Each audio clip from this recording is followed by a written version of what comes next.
આજે તો હું સવારમાં ઉઠી અને બનાવવા લાગી ટિફિનમાં મેં સાઈડમાં શાક ચડવા મૂકી દીધું અને સાઈડમાં બનાવવા માંડી નાસ્તા અને ટિફિન માટે રોટલી. જો શાક મેં સરસ બનાવી લીધું છે. હવે મેં તેને ઠરવા મૂકી દીધું છે, કારણ કે આપણે તેને ટિફિનમાં પેક કરવાનું છે. પછી મેં ઘરનું બધું જ કામ કરી લીધું અને કામ કરી અને હું ચાલી ગઈ શાકભાજી લેવા.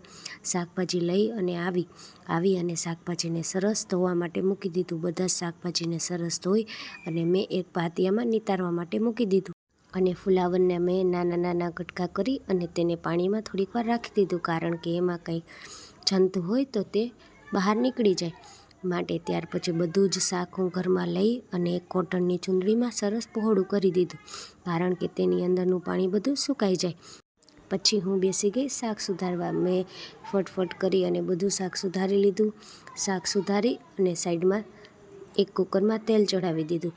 તેલ આવી ગયું એટલે મેં સરસ શાકનો વઘાર કરી દીધો. શાકનો વઘાર કરી અને મેં સાઈડમાં લોટ પણ બાંધી લીધો.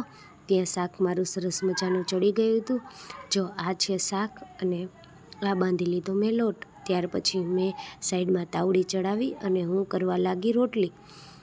આપણે રોટલીનો પણ થપ્પો સરસ કરી લીધો. એટલે મેં ઘરના બધા સભ્યોને જમવાનું આપી દીધું. બધા જમવા બેસી ગયા અને હું પણ પછી જમવા બેસી ગઈ.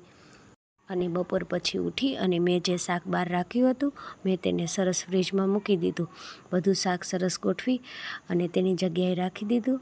અને આપણા વ્લોગમાં બસ આટલું જ. જો તમને મારા વ્લોગ ગમતા હોય તો તેને લાઈક કરો, શેર કરો અને સબસ્ક્રાઈબ કરો.